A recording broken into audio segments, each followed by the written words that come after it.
I haven't been very vigilant at recording stuff I've been doing lately, but I've been hooking up the speakers and getting the panels back in place. I'll just say one thing, don't forget about putting the that green insulation stuff back in, because I put this on, I forgot about it, so I had to take it all back off. But I often wondered what this hole was for, so I decided to use it for the speaker wire to come into the crossover, which goes into here. This is the tweeters. I used wood screws really to, pre-drilled and wood screws. I use that platform where it's pointing up a little bit. I'm trying to point towards that here, the passenger side, and this one to the driver's side. I could not get the decorative thing to go on here. I had a really hard time with that before, and I know why. It's because the tweeter, even though it's snapped down, it's not as far down as it needs to be for that other decorative piece to get on. Now, to me, this looks fine. I don't care. But I'm afraid if I really put pressure on it and start messing around with it, these screws are going to loosen up or pop or something. So I'm not going to even do that. This is, perfectly fine with me. So anyway, got the ran the tweeter wires down through there and in, and the only ones left are the woofers. And before I do that, I'm going to throw a little bit of poly down there. I probably need more, but I'm going to stuff some down in there and then bring it all together. The speakers up front are done, so this will be a real milestone here. Okay, so I'm about to assemble this 6.5 into that little tiny area, and tweeters in place, hooked up, crossovers ready for me to hook this into. Alright, so here's where we're at. There's the crossover, velcroed down. Something kind of amusing here, I did this very same mistake when I was doing my Jeep. In this particular case, it's not horrible, but you really do need to get this, over here before you run the cable. So now the good thing about this particular one is that it cracked. So, I'm in good shape despite myself, but this whole thing just really upsets me anyway. I mean, how are you supposed to cut this whole thing out, right? And not crack that. And I'm just in shock I haven't cracked this, which is even more astounding. That, talk about cheap. So anyhow, let's see if I can get this thing in there. Well, it's in there. It's a little bit of a hokey setup. Got a washer here, kind of going into the frame where that connection is, but this hole here didn't line up, so I got a washer clamping this down. And so I've got the other two screws here and here. I'm sorry for all the darkness, but and I used these pathetic little springy things that they included in the package. The problem with them is they don't clamp on there like these do. This would have been cool because you slide them onto the plastic template and they're ready to go. These, they flail all over the place, so I don't know.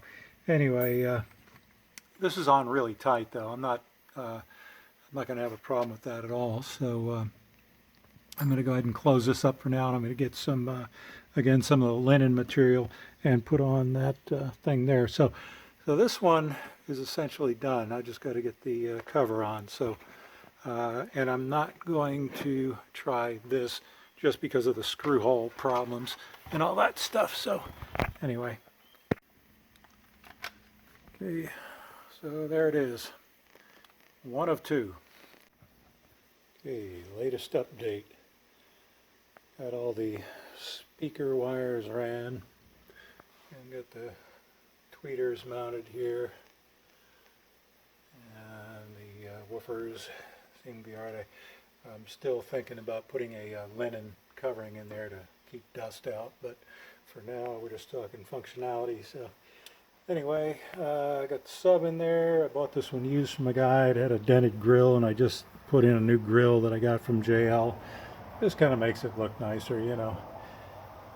In any case, I'm going to put the gray, that thing, down here. I put a hole right there, and the app's going to be right around here somewhere.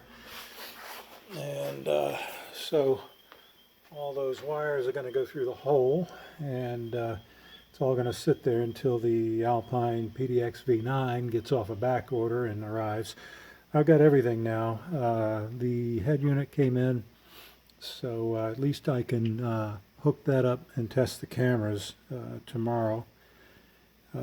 So anyway, I'll take another quick picture after I get the gray thing in here. So there's the hole that I cut in there with a regular drill hole saw thing. Don't know what the diameter is, maybe 1 3/4 or something. Anyway, so there's that. And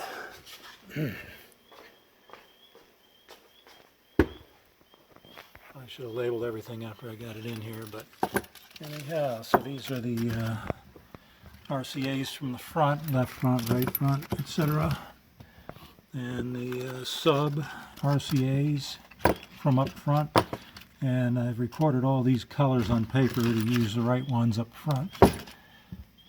Speakers, these are the rear, so left rear, left being this side, right rear, and these ones are the ones from up front. So this is left front all the way up to the crossover, and right front going all the way up to the crossover.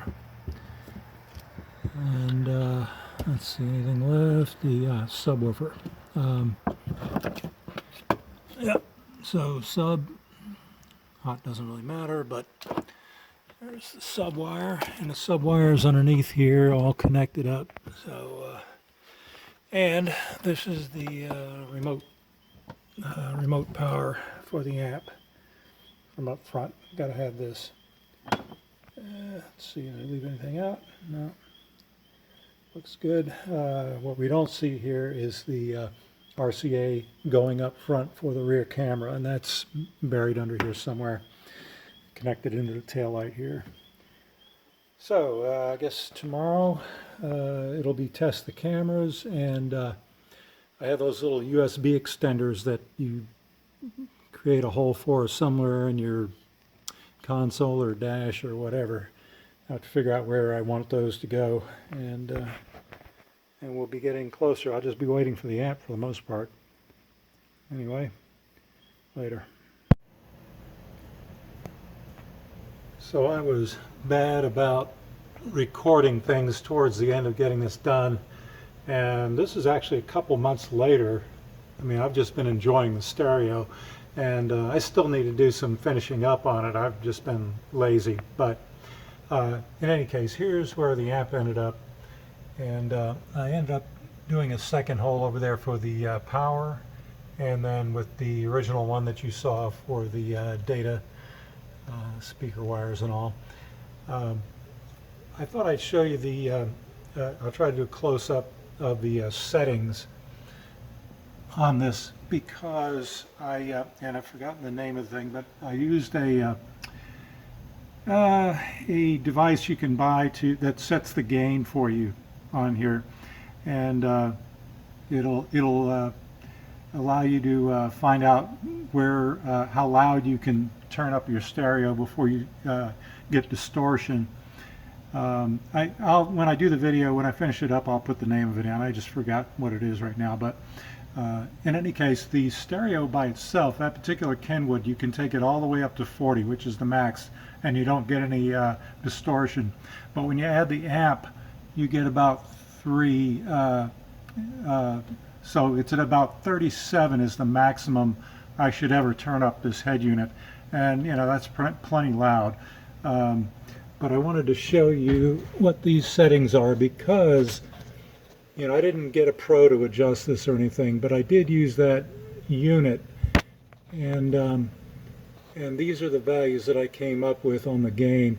Um, and you know the crossover values, I just selected kind of the defaults that the industry uses. I haven't looked at this in a long time, but what is it like 80 for the sub, and then I don't know, I forget exactly what, but you can see them there. Hopefully it's not too fuzzy for you. Um, and this is how this setup would be, and I'll focus in on it a little better too. But for this arrangement, for these particular speakers, for this subwoofer, this JL Audio Stealth Box is a 4 ohm speaker, and I forget what it could handle, about 250, something like that, continuous. Um, so in any case, this is how I have it set, and I haven't touched it since then. I liked how it sounded, and I haven't really bothered with it after that. It's been pretty good. So there's that. And I didn't show you the whole power setup. You know, I bought the what is it, a CK4 power kit or something like that from Crutchfield. You know, it just connects to the battery and whatnot. But the ground, just, you know, you're always probably looking around like, where do I want to ground this thing? And I'll show you where I grounded mine, which was the bottom. Okay, here we go. And you can see it there. Okay, I grounded it on the inside of this guy. Okay, I think that's that wire. Yeah, there you go. So this, I guess, is the gray wire coming in here. Yeah, here it is. See the gray wire? And I sanded down the paint, and I got it down to bare metal, and it makes a nice, good contact. And as far as I know, there's no hiss or anything from the head unit or stereo or anything like that. On the other hand, I have tinnitus, or whatever that is, with the ringing of the ears, so for all I know, who knows. Anyway, that's where I did it, and you know, because it seemed to work out well with the length of the cables and everything else. And you can run that red wire, you know, just up alongside. There's other power cables there. It just looks like a perfect fit for doing that. So so that's the amp. I think there's a few other things that I had forgotten. I really do regret not showing you how I connected in the you know, the camera to the taillight back here, but I think I described it well enough. You just need, the big deal is which one to connect to. And for this car, and it was the same for the 2005, that other gentleman pointed out. And he did it the hard way. He went and used the meter, and he determined exactly which one. And I didn't even test it. I just went with the white wire with the light green stripe in this bundle, and it worked fine. So when I put the thing in reverse, camera comes on. Just bear in mind that you can hit rear or front for the camera on there, but when I hit front, you know, you're just driving along. Oh, I'd like to see the rear. I hit rear and nothing happens. And the reason, of course, is because there's no power. Power only comes on when you are in reverse. So that's kind of one of the downsides of doing it that way. I kind of wish I could, you know, have a reverse camera sometimes, you know, without being in reverse. So anyway, that's that for now.